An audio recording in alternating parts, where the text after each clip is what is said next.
I want to thank all of you for being here with us today. And I want to take a couple of moments to thank the campus for making this possible, the administration, the Diversity Council, and Robert Pleasant for being the driving force behind this, and our several members of the Diversity Council who have contributed to this whole conversation series that we have started this semester. I want to thank Teresa McKenzie specifically for everything that she does to help make these events possible. She's wearing multiple hats in doing this for us. She has helped to schedule events, coordinate them, and she's working IT for us. And she's the inspiration behind my finally having insight on how to get my computer audio to work during these meetings. So thank you, Teresa, for everything. I also want to take a moment to thank our IT staff who made it possible to set up the registration process for this event, and all of you for being here to join us today, and including our guest speaker, Joan Browning. I have the pleasure of having the opportunity to introduce you today, and it is so hard to try to succinctly provide an introduction that is worthy of all that you have done. And Kim Keffer, Dr. Keffer, and I were speaking last night about co-facilitating this conversation. And I was saying, I don't know exactly how to give an introduction.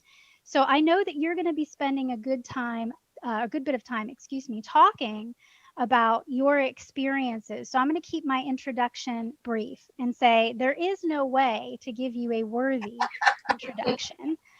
You have been a lifelong servant and have been an activist for positive change since your youth. And we are happy to have you here with us talking today. I want to kind of give everyone an opportunity to understand the purpose behind these conversations.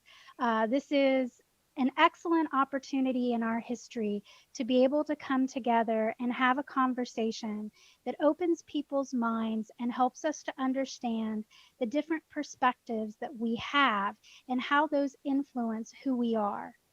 So as we get prepared to jump into this conversation with Joan, I want to share a quote with you from Representative Lewis.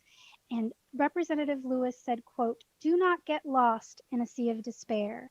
Be hopeful, be optimistic. Our struggle is not the struggle of a day, a week, a month, or a year. It is the struggle of a lifetime. Never ever be afraid to make some noise and get in good trouble. Necessary trouble." And Joan has done just that. So, with no further ado, I'm going to get started. And Joan, we have a series of questions that I shared with you last night, some that have trickled in this morning as well with our additional registrants. And I'm sure we're going to have some additional questions from those who are participating today. And I want to encourage those of you who have questions to please post those in the chat feature, and we will get to those as we can. So Joan, our first question is one that many people echoed in their comments earlier. How did you become involved in the civil rights movement? Well, accidentally, which is kind of the way I arrived here today. Thank you for that unusual introduction. I appreciate it. And, someday you're not going to have to introduce me. This is my third time back. At some point, I'm just old hat, and you just say, here she is, running her mouth again. I hope that I get a chance to do what I could have done if we were face to face, and that is listen to people, see what's going on in your part of the world, how things are handling these unusual times. And so I hope some of that can happen today. But yes, I got involved in, joining the civil rights movement was not my childhood ambition. In fact, I wanted to be a scientist and help use my math skills to beat back those old Russians who had put Sputnik in space and gotten the better of us for a time. I got a scholarship to go to a small women's college in Georgia, and I was actually doing very well. I was on pace to develop those math skills and other science skills. But the Methodist church in that town had 1,000 members, and my little home church had only about 60 members. And that big white Methodist church was so different that I almost lost my religion there. I finally stopped going. But I got invited to attend Wesley Chapel African Methodist Episcopal Church, and it was smaller and much more like my growing up church, even though for a long time I was the only white face who was regularly there. I finally talked my roommate into joining me. And things were going along very well. In fact, I was accelerating. I finished part of my junior year in the second year I was there. But one Sunday morning, the president of our college, who has the unfortunate name of Dr. Robert E. Lee, called us in the dorm and said he had threats to burn the church and to harm us in the college if we kept attending there. So I found the civil rights movement by trying to answer the question, what on earth is wrong with going to church?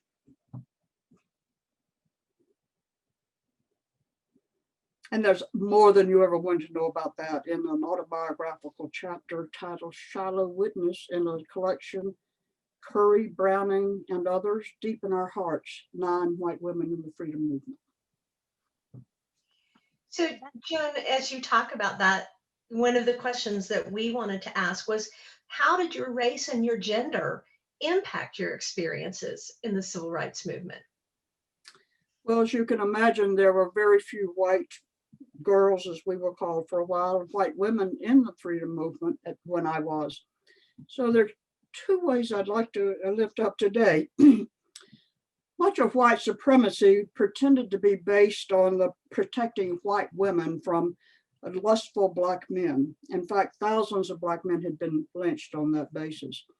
And many of the people of my generation had the courage to go into the sit-in and freedom ride movement because a 15-year-old Black boy from Chicago, Emmett Till, who was visiting relatives in Mississippi, had been brutally killed, allegedly for whistling at a white woman. So it was someone our age now who is being suffered for this. And that was just unbearable. You can Google that and find out more about that dreadful event. So I learned that being a white female made me dangerous to associate in public with Black men. I could actually put their life at danger just by my gender and my skin color. So we had to be extremely careful about how we moved about in the South in groups. And the second, and here I accept the analysis of my Black friends, our goal was to create a beloved community, a concept that had to do with this world is big enough for all of us, and we all have a place to gather in it as equals. And though it was a Black-led Black freedom struggle, they tell me that my color and gender made me a witness that it was possible to have a beloved community, that it was possible that there were white people who favored equal opportunities and racial integration. So at least those 2. Joan, our next question for you is, what is your most vivid memory of your experiences as a freedom rider? We were arrested on a Sunday afternoon and released from jail late Monday night, and then not taken back to jail until Thursday, but we had to stay in Albany during that time. And during that time, we had they had mass meetings every night in Black churches, and the church would be just jam-packed. And I was introduced to freedom songs, to taking familiar hymns and putting new words to them. And those words were just soul searching and gave us courage. Some of the songs they took were really, hymns were familiar to me from the white churches. In fact, Albany, Georgia was called the singing movement. The people I met there became the SNCC Freedom Singers, the Student Nonviolent Coordinating Freedom Singers. One of them, Miss Rutha Harris, and I traveled around several places and speaking like this, although face to face. And I remember a time we were at Virginia Tech, and I did my usual boring thing. And then Ruther taught them some freedom songs. And on the campus at that very time, the governors, whatever they call them at Virginia Tech, were meeting to decide whether to exclude all preferential admissions to Virginia Tech except legacies and athletics. And they had a number of other programs, as you have at Ohio Southern, University Southern, about other kinds of people.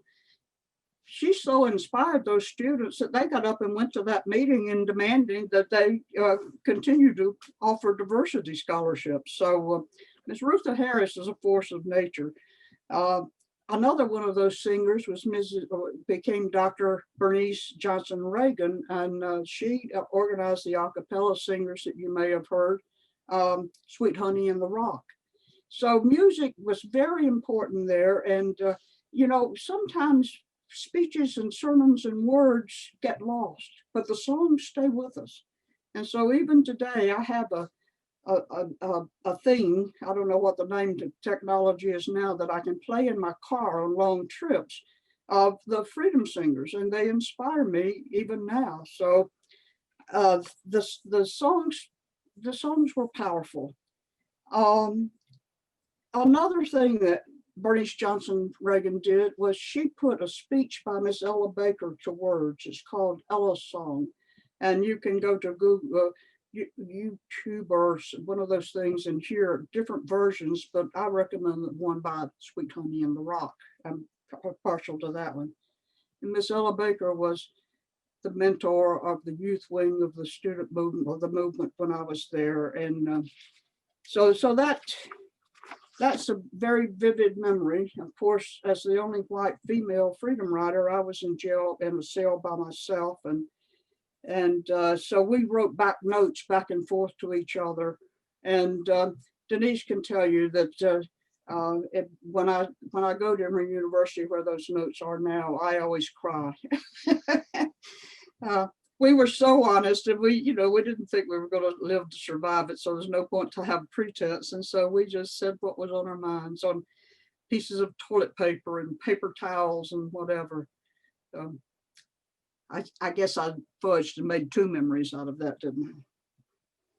That's okay. We enjoyed hearing them. You sort of touched on this. There had to be times during the time you were fighting for civil rights that you were frightened or afraid. What kept you going in the midst of that fear? Some people claim they were never afraid, but I had grown up with those white guys, and I knew what they were capable of, and I was scared pretty much all the time. But in those days in Georgia, once I had crossed the color line, I didn't think they'd let me back in. So it made it easier to commit myself fully to the freedom struggle. And there weren't many of us then, and we became closer than friends. We would have, conversations go on for hours and hours and days, and we became really bonded to each other and committed to each other. I have seldom felt so certain that I was exactly where I should be, with exactly the people I should be with, doing exactly what I should be doing. And that is a powerful memory that I try to recreate. If we were jailed, we were committed to each other, and we would make agreements every time we went out to demonstrate, to have a sit-in, or to go on the Freedom Ride. For example, on the Freedom Ride, we agreed that we would all stay in jail until everybody was out of jail. And there was a time when in Albany in jail that the folks were afraid that I was going to be targeted, because it really upset the local people that a white girl, especially one who grew up 70 miles from Albany, had joined the freedom struggle.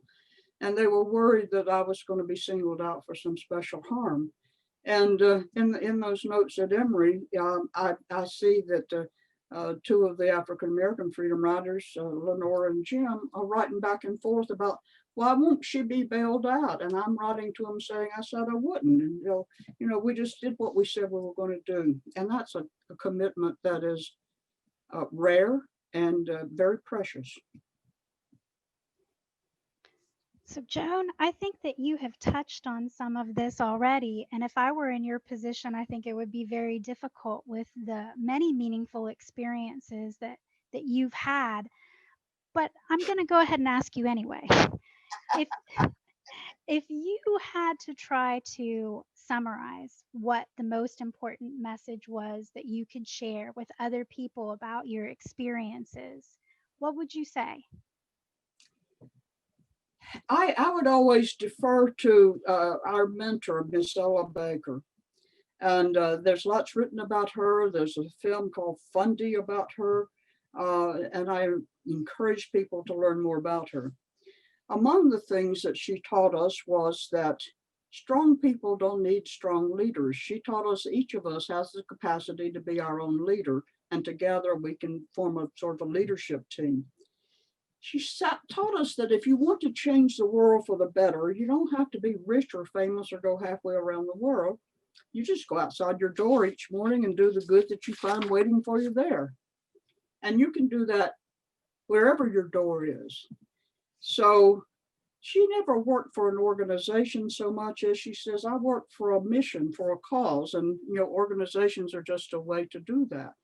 And I've counted up, and I think she was involved in more than 30 organizations over the course of her life. And I haven't finished counting mine, but I think I'm closing in on 30. So I have followed that. and they don't have to be freedom riding. I was minding my own business one day in the early 1980s, and two elementary school teachers came and said, the Little League Baseball program is at loggerheads, and unless somebody new comes in and takes over as president, we're not going to have a Little League this year. And so, well, I said, okay, I'll take it, but only if every child who wants to play gets to play.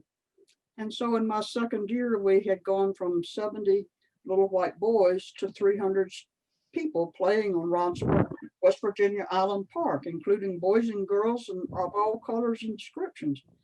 Fortunately, at that time, we still had local businesses who would support the uniforms and the other safety gear. But it was great fun. And so that has sort of been my approach. So I urge people to learn about Miss Ella Baker. But the message that seems to get to my recent audiences is a story that my minister, the Reverend Dr. Patricia Jarvis, brought to me. She told me about evangelist Tony Campolo's report about a Black Baptist church in Philadelphia that one day every year had a student recognition day where they paid honor to all their students. And one year, Tony Campolo said, after the students had spoken, the pastor strode up to the pulpit and began his sermon in this way. He said, young people, you may not think you're going to die, but you are. One of these days, they'll take you out to the cemetery and cover you up, and they'll come back to the church and eat potato salad. And so I asked people, what would they say about you over that potato salad? Are they going to talk about what a fine car you drove or how well you dressed? Or will they say you took hold of what Dr. King called that arc of the moral universe and pull it a little bit more toward justice? And it was mostly in those country churches that we got the assurance that it was our call to jump up and grab that arc and try to bend it toward justice.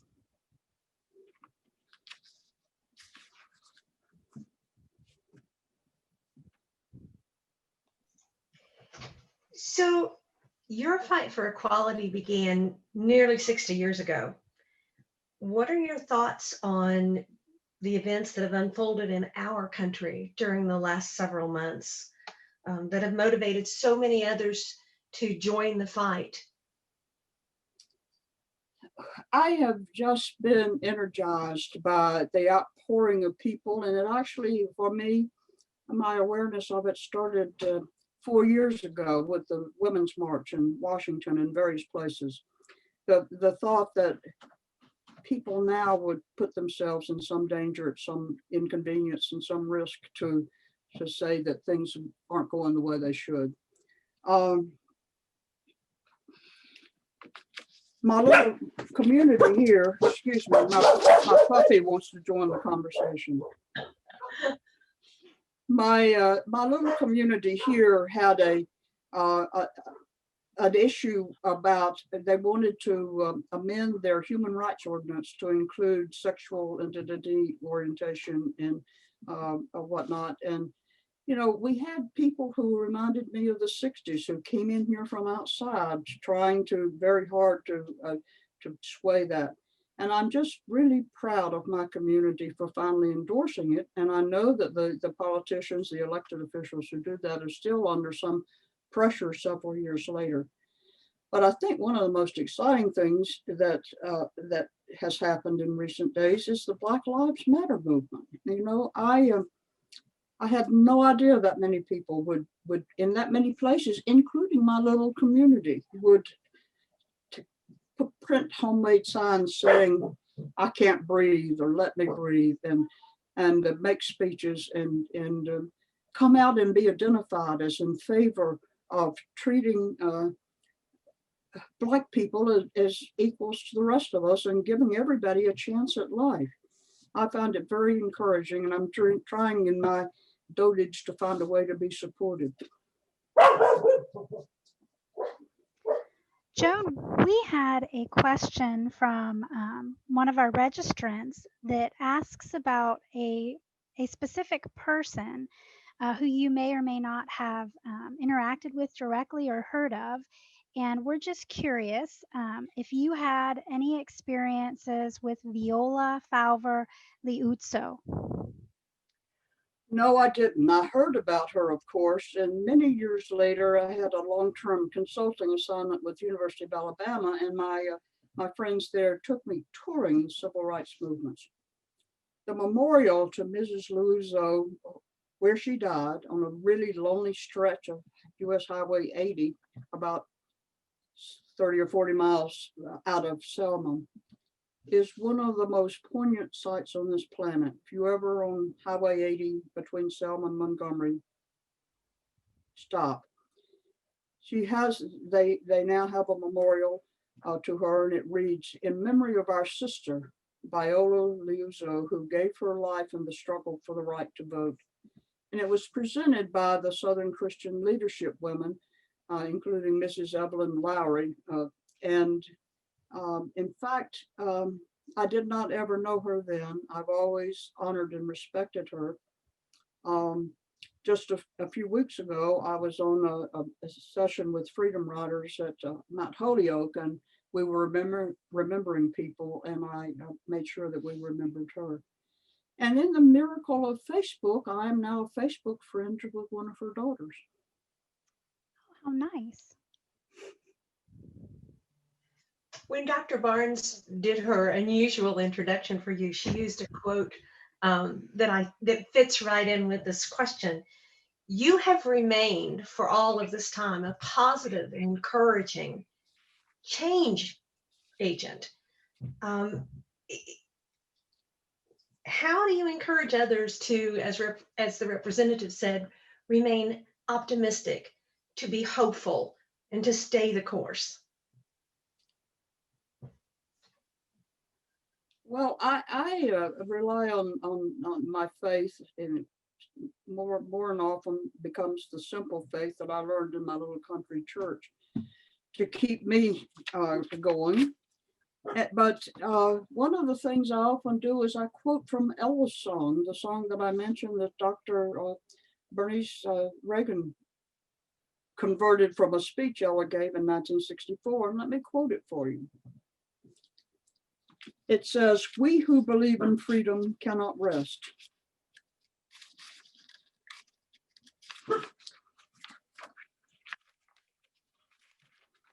We who believe in freedom cannot rest until it comes." And this verse she said in 1964 is really in front of our attention today. Until the killing of Black men, Black mothers' sons, is as important as the killing of white men, white mothers' sons. That which touches me most is that I had a chance to work with people, passing on to others that which was passed down to me. To me, young people come first. They have the courage where we failed. And if I can but shed some light as they carry us through the gate, the older I get, the better I know that the secret of my going on is when the reins are in the hands of the young who dare to run against the storm, not needing to clutch for power, not needing the light just to shine on me. I need to be one in the number as we stand against tyranny. Struggling myself doesn't mean a whole lot. I've come to realize that teaching others to stand up and fight is the only way my struggle survives. I'm a woman who speaks in a voice and I must be heard. At times I can be quite difficult. I'll bow to no man's word.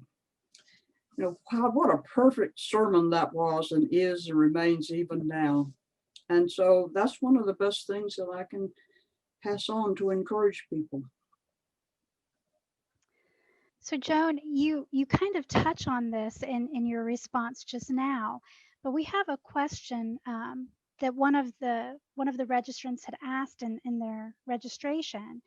What have your experiences taught you about inspiring others to be involved and active and to utilize positive energies rather than negative, destructive, and violent actions? There's so much negativity in the world, and if you try to respond to it, you'll use up all your energy doing that. So I encourage people to keep their eyes on the prize. That was one of our songs and one of our lessons. Find the group of people that you're compatible with and you want to work with, and stick with them, and keep pursuing your own goals. Don't. One time I used to go around the world picking up litter, and I thought, if I just picked up enough litter, there wouldn't be any. I don't do that anymore. There are more litterers than there are me. So in the same way, there are more negative people. Just try to ignore them if you can, and just hone in. And like the night before the final exam, you can't do anything except study for the final exam. Focus on your prize, find your group, and keep at it. And it won't be fast. One of the great things I learned in the movement is this effort for African American freedom started centuries ago, and it may go on for more centuries. So all we can do is take our place in it, and push that arc of the moral universe a little toward justice as we can. And it's great fun. The people that I met in the sit-ins and the freedom rides were the smartest and funniest, and some of them were the most handsome people I had ever met. And I just felt lucky to be with such people, because people who are fired up with a sense of taking their place in making justice more real in this world are really, really the kind of people I like to be around. I think you somewhat touched on this question, but one of the questions that a participant asked is, what advice do you have for members of the younger generation who want to become involved?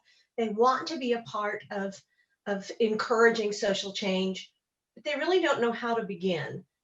How do they begin to get involved in this movement? I stepped in at the civil rights at the sit-in movement, and people see that on television and see it as just sort of like the current Black Lives Matter. It's just a spontaneous uprising of people. It really wasn't. People on Black campuses in the South had been trying for years and years to gain access to the public facilities in those cities they lived in. They organized themselves. They studied nonviolent civil disobedience, and they knew who was going to do what. I mean, it may look chaotic, but every sit-in had a designated leader. The first one that I was involved in was in Augusta, Georgia. And we had the guru of nonviolent civil disobedience, the Reverend James Lawson, teaching us not only how to do it, but why to do it. And he was a Methodist minister, and he taught us in the language of the early Methodist church. It made perfect sense. But also we had to do role playing to be sure that you could maintain nonviolence. I had an older brother, and it was not easy for me to have men particularly, or women either, being abusive, because I was used to fighting back with Wayne. And if you couldn't pass that test, then you could do other things, but you wouldn't be in the sit-in, or you wouldn't be on the freedom ride. So that was a disciplined uprising. In 3 months, more than 70,000 students in the South had participated in sit-ins, so it was quite massive. And again, I go back to Miss Baker. She thought we had good sense, which was unusual at that time, because these students weren't supposed to, we're supposed to be listen and not speak. But she says, find the place where something that you think is reasonable for you to do, you're blocked from doing it. And for us, it was being together in public spaces. And then find the other people who share that problem. And together, she says, you'll figure out what to do. You'll figure out where the pressure points are and how to apply pressure. And one thing that she taught us, that your body takes up a finite amount of space. If your body is sitting in a particular place on a train or a bus, nobody else can sit there.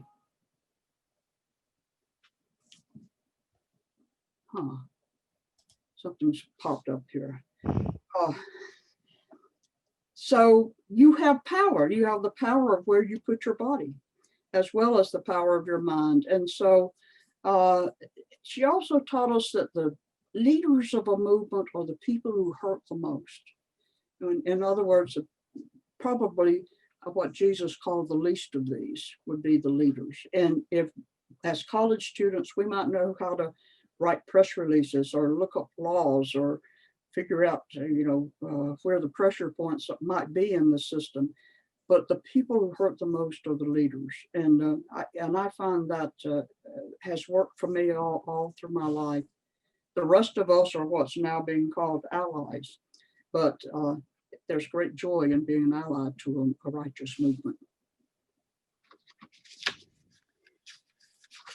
Joan, I'm looking through some of the registrations that came in this morning for today's event, and there are some questions that have been added to that, and I don't see anything in the chat. Let me double check again just to make sure. So I thought maybe we'd go ahead and get started with maybe addressing some of those questions first. So, and you've addressed a lot of this, I think, already. But maybe you could provide a specific example or two. The person asks, what small steps can we take to our communities to begin to make change? For most of my time here in West Virginia, I have felt, I have had trouble finding my community of support. So I have done the things I could do as an individual. For example, and I want to be identified. I wanted a way to tell people that I'm not a racist. That would be obvious. And so I don't know if you can see it, but today I wore my two pins. One is the Student Nonviolent Coordinating Committee, which is the black and white hand. I mean, that's pretty graphic. The other one is a pin that Elaine Brown, the only woman to ever head the Black Panther Party, gave me for my 60th birthday. And it's really exciting. It's in the shape of the bow of an 18th century sailing ship, and it has people stacked around as they would be transported to the United States, to America, to be slaves. And it has a cowrie shell, which was used as money to pay people to kidnap those Africans and put them on that ship. And it's really very unusual, and people will come closer to me to see it. And then I grab them by the collar and hold them for my 30-second sermon, which is about how slavery and its subsequent manifestations is still the problem which I devote my attention, and I think is our biggest problem. So you can do things like as simple as that. But try to find a community of people who agree with you, and see if together you can't figure out what to do. Joan, there's an interesting question that came through that I think is particularly important, and I'm going to try to summarize it. But in this question, the person addresses how our area in Ironton, Ohio, is predominantly white in a conservative area. And this person was asking, how do you, or how would you suggest that people could go about trying to break down barriers and helping the white people in the community to understand that even though many of them are living in poverty, that they still have white privilege, that white privilege is real? What suggestions do you have for helping people to understand that white privilege is something that's palpable, and it isn't about economic issues necessarily, but about how the color of your skin has created additional barriers for many people in this country because of prejudice? One of the great gifts of the Black Power movement is lifting up instances where police who protect and serve brutally murder Black people, almost all Black men, but not all. You're not too far from Louisville. And, there's an instance there where a Black woman who was an emergency medical technician is asleep in her apartment and is murdered by police. That would not happen to me. I don't think it would not. It's not as likely to happen to me, although I have had some credible threats to come blow my effing head off, but they weren't active duty police who were doing it. We have to learn to walk in somebody else's shoes. Just as Ms. Baker said, try to learn from the people who hurt. And it takes a lot of trust for an African American or Hispanic to talk to people who look like me about their true feelings, because we're so often are the enemy. But what we can do is lift up the people in Ironton who are brave enough to tell you about their experiences, say with the police or with applying for jobs. One of the things that I saved from the 60s was after I was kicked out of school, I still wanted to be a scientist. And I applied for a job in the city of Atlanta as a water quality control technician, which was, a little bit scientific. And they hired me. And so when I was in filling out all the papers to get on the payroll, they said, thank goodness you showed up, because the other applicant for this job was a Black man with a master's degree in chemistry. So I, first of all, I drank the water and I wanted the best water possible, but I turned down the job. If you just can't take advantage of that kind of privilege, and it shows up in all kinds of places like that. If I knew how, I'd do it right here in my part of West Virginia, but I try. And I did interview lots of older African Americans here, and when I think it's useful, I share their stories. I made a film about one that interviewed several of them, and I like to show that film. I like to use these stories to tell white people about what it's like, in their words, for those people who have grown up with racism right here in this very genteel part of the world. And if you find an answer, email it to me quickly. I'm looking to see, I don't believe there were any other questions that were included in registration forms that came in this morning that haven't already been addressed. So first, let me begin by apologizing if that's an oversight on my part and I'm missing one, and encourage you to please share your questions with Joan now if I've overlooked them, certainly. But also, any of you who are with us today, if you have questions that you would like to share with Joan, please feel free to. Joan, you're open to questions, right? You said you wanted to hear from people, so. Oh, absolutely, especially anybody who has answers. So let me open this up. Christy? Yes. This is Denise in Huntington, and Joan has referred a couple of times to her works that are at Emory University. Having had the pleasure of seeing them myself, asked Joan if she would tell you all a little bit about it, because sometime we are going to be able to travel again. It'll happen, and I would encourage everyone to go to Emory University Special Collections and see the toilet paper that Joan and her colleagues were writing on. So Joan, would you tell us a little bit about what you have there? Thank you.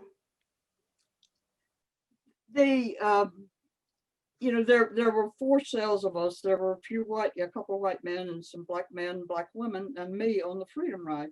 And we there was a trustee, Willie Anderson, who would take our messages back and forth to each other. And in the files at Emory, we have and I could hear the 2 African-American women who were on the Freedom Ride, and there were no glass panes on the windows. There were just bars on the outside windows. And so we could talk around the alley. Of course, everybody in the alley could hear us, so there's no secrecy there. So we could talk to each other, but we couldn't see each other. And I went on a hunger strike, which is one of the romantic things that you did to protest being jailed. And one of the notes at Emory is from the leader of our Freedom Ride, Jim Foreman, and it's written on a napkin. And he says, "I hear you're on a hunger strike. Here, take this and it will help you." And he sent me about a tablespoonful of table salt. So being obedient, I ate it, but Jim didn't know I didn't have water in my cell. And so it didn't take long for me to get pretty lightheaded. So I took the metal bunk apart and there was just one brick wall separating me from the women and black women. And so I started trying to bang out one brick so we could at least see each other.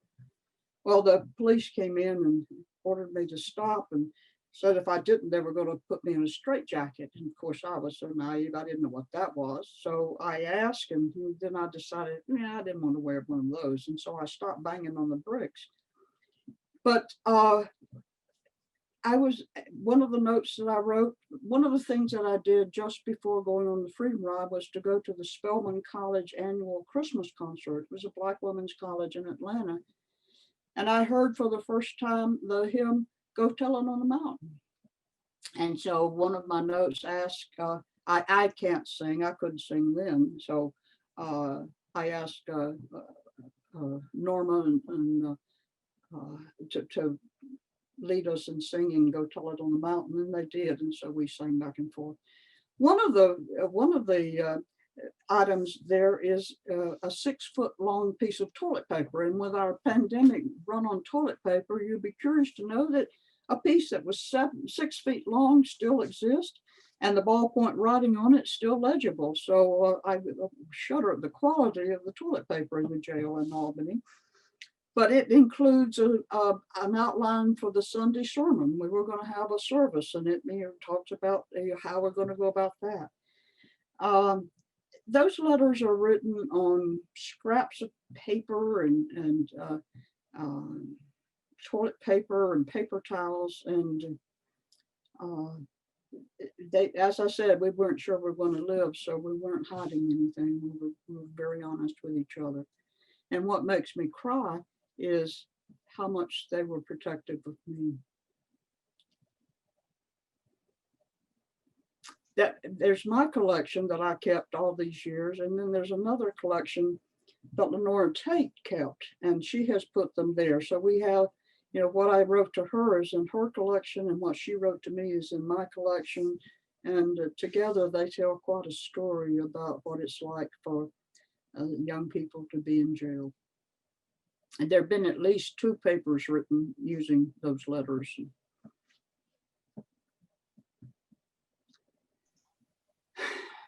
Denise, you didn't have to do that. I don't cry easily, but those letters choke me up. Joan, when I was looking at those letters, they choked me up. And knowing you and knowing the conversation we had in an elevator once, oh, wait a minute, talking you down in an elevator, and then you being able to see me reflecting and remembering what I lived in when I lived in West Tennessee in the late 60s. Yes, it's the very, very worth going to see. Thank you, Joan. Important part of my life. Thank you. You're an important part of mine. You gave me a beautiful your access to your beautiful granddaughter, and I hear you have a second one now. I do, and she's going to be 5 on Sunday, and she loved her book. You know, Grandma Joan does a lot for everybody, but she sent my granddaughter a book. Joan, what book was that you sent her? It was a book by Kamala Harris, and it was published several years ago. And it's a book for children. And it's a book about superheroes. And Kamala Harris talks about her mother and her neighbor and her teacher and these people who are superheroes. So I put together a little book for people to identify their superheroes as they read this book, and sent one to Denise's granddaughter. And Christy, I don't know if you remember little Rebecca when you came over to my house in Marietta. I do. Faculty member at Emory and has seen Grandma Joan many times. And so we've kind of adopted Ava to have Grandma Joan come visit. Oh, how lovely. I can't believe she's old enough to be a professor. Wow. Sweetheart, we just won't go there. And little Alex is a daddy too, and that's where my 1-year-old granddaughter comes from. Oh, well, congratulations. So, thank you. Joan has been been a part of our family for the last 11 years. Well, Ava and I enjoy a favorite restaurant in Atlanta, which has been there forever, the Majestic, where you can get some fairly reasonable grits and good cinnamon toast. I love hearing these stories. And Joan, I mean, it's very clear that it's easy for people to connect with you. Your kindness and your sense of purpose really transcends you. I had the opportunity to first hear Joan speak on campus at the MLK Junior event several years back, and I enjoyed her presentation so much and was so moved by it that when we were working on the women's conference at the Proctorville Center, and I noticed that Stephanie's logged on as well, we had invited Joan to come and speak, and her presentation that day was also just so moving. And the conversations that we had with Joan the evening before at dinner, I mean, just to be able to hear about your experiences and how you have made a direct impact on making things more positive for everyone around you is just so meaningful to me. And I'll tell you, I was completely tickled when Joan accepted my Facebook friend request. And I remember going and telling my dad I was so excited because this woman who I had told him about, who had come to campus and had given these amazing presentations about her story of purpose and courage and all of the positive changes that have stemmed from those kinds of actions, was my friend on Facebook. I was just so excited. So, Joan, I can't thank you enough for sharing your story with us. And we've got a question here on the chat from a former student of mine. So, Eli, it's good to see you on here. Joan, how would you talk to family members or loved ones who don't share the same view towards Black Lives Matter and who may even feel threatened because they believe it to be a front for radical activist groups? Now, that's a question I still struggle with. There were 8 children in my family, and I only have one niece that fully agrees with that I fully agree with. I have tried using facts, and that doesn't work because I don't think it's an issue for facts for my family anyway. Maybe for some others. They have made up their minds, and I try to stay connected in spite of it, but it's really hard. And much of my life, I haven't been connected with my family. But as I said earlier, I think the people that I was with became my family, and it was a fair trade. I don't know. I do not know. I have friends here that I have known for 40 years that we can't even be Facebook friends. We don't speak I don't go to the grocery store anymore, but even before the pandemic, we couldn't speak in public, but over these kinds of issues. And I'm just shocked and horrified. I thought I knew these people, and I just didn't. I don't know. I don't know. We are, again, I think we just keep our eyes on the prize and keep doing the thing we're called to do and hope that someday lightning will strike. I wish I knew. It breaks my heart, but I don't know. Joan, I will say, I don't know the answers either, but I think that your comments lead us all in a right direction because you're right. Arguing facts with someone who's unwilling to hear them doesn't help them. And it can sometimes, it appears to me that it almost damages us because I become angry. So I appreciate your positivity to that because it's difficult to remain positive and upbeat when you don't understand why they don't understand. So I just kind of want to thank you for saying, I don't know either. Well, and I love them. You know, these are people that I love. So I really wish that we could agree. I would wish they could agree with me because, you know, of course I'm right, but I wish they could see or could open their eyes. My mother didn't have a great education, but she was very wise, and she had a thing in our house that was, oh, one of those things she probably got with Grit magazine. It was a little placard with words inscribed on it, and it said, "Before you criticize, walk a mile in someone's moccasins." And I understand that's probably is an insult to African to Native Americans, but that has kind of been my rule, you know. And Miss Ella Baker and the Freedom Movement reinforced that. See things from somebody else's perspective, especially someone who's hurting. And you know, I think people who glom on to white privilege without acknowledging it aren't the ones who are hurting, you know, and I just want them to walk a mile in somebody else's shoes and see how life is from somebody else's perspective. Befriend somebody who's different than them. You know, there's nothing like a friend to eventually, if they trust you, to tell you what their life is like. And I don't know. I hope I live long enough to see a way through that.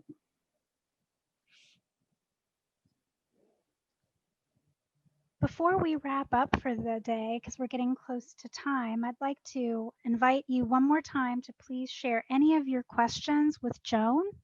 Does anybody have any questions or comments that they'd like to share?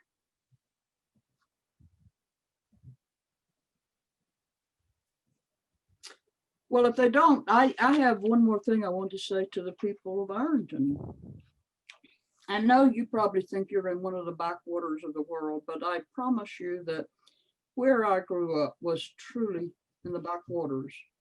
And many of your students are trying to be teachers. Many of you are teachers. And, you know, you really teach what you think people need to hear, but you never know what they're really learning. So let me tell you one of the things that was one of my early experiences. You know, I grew up in a totally white place that was totally run by white supremacists,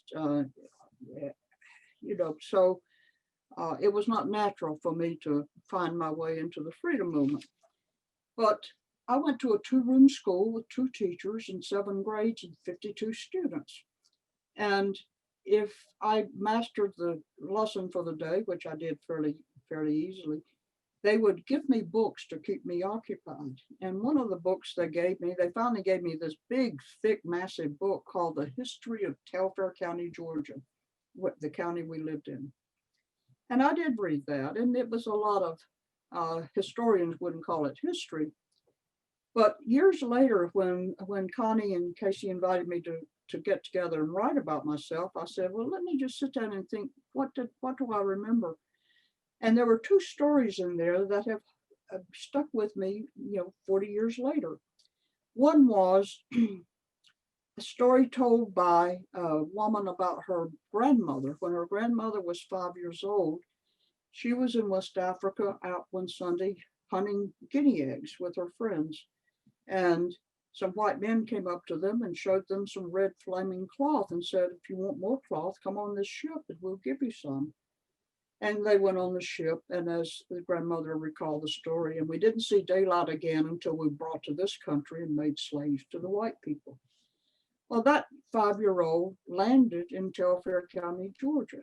And so at that time, I grew up on a farm, and one of my farm chores was when the hens would not lay in the nest, but would lay out in the weeds or in the hayloft, my job was to go find the eggs. And I could imagine myself out finding the eggs in the hayloft, and somebody offered me a trinket, and I would go with them and never see my family again. So I knew from about the age of 11 or 12 that that it was just wrong to kidnap people and take them away and make them slaves. I became an anti-slavery person that day. The other story in there, and this was a deeply conservative, very racist part of the world, was that when Georgia called a convention to decide whether to stay in the United States or secede and become part of the Confederacy, Telfair County had 2 delegates, and they both voted to stay in the Union. So I said, well, you can live here and not agree with the master dominant theory about segregation. So those 2 things I remember, 40 something years. And I do think it was really formative to be aware that first of all, that injustice can happen right here, that 5-year-olds can be kidnapped and brought here to be slaves. And that you can grow up here and given a chance, you can vote to stay in the Union instead of go with the Confederacy. So I got an issue and an example that you can be different than the people around you. So teachers, you don't know what you're teaching. Just give it your best shot. Those are 2 really powerful stories. Thank you for sharing those. Thank you for sharing your experiences with us today. You yourself are a teacher. You have led a life that has created a wonderful example for the rest of us to follow. And I'm sure I speak for all of us that were involved in this today. Thank you so much for your time. I do want to end this again using another quote from Representative Lewis, because I think that this quote not only captures his legacy, but Joan, I think it also reflects so well on many of the themes that you've shared in spite of all of the negativity that was in your world, in our world, how you chose to be a positive force for change. So in the words of Representative John Lewis, I want to say, quote, "You are a light, you are the light. Never let anyone, any person, or any force dampen, dim, or diminish your light. Study the path of others to make your way easier and more abundant." So, Joan, I want to thank you again so very much for your time today. And I want to thank all of you who participated today, your great questions and comments. I want to thank again the campus for making these events possible. I want to thank everyone who participated and contributed to making this event what it was today. But most importantly, I want to thank Joan for sharing her time and her experiences with us. So thank you so much. Thank you. Invite me back when we can go to dinner again. Absolutely. You can count on that. Maybe we can get Mrs. Pittenger to come with us too. You can always come stay here, Aunt Joan. And Christy can come over too. Thank you. I want some more of that cooking. It's been years. It's just as good. Oh my. Thank you so much for my being able to tap into this.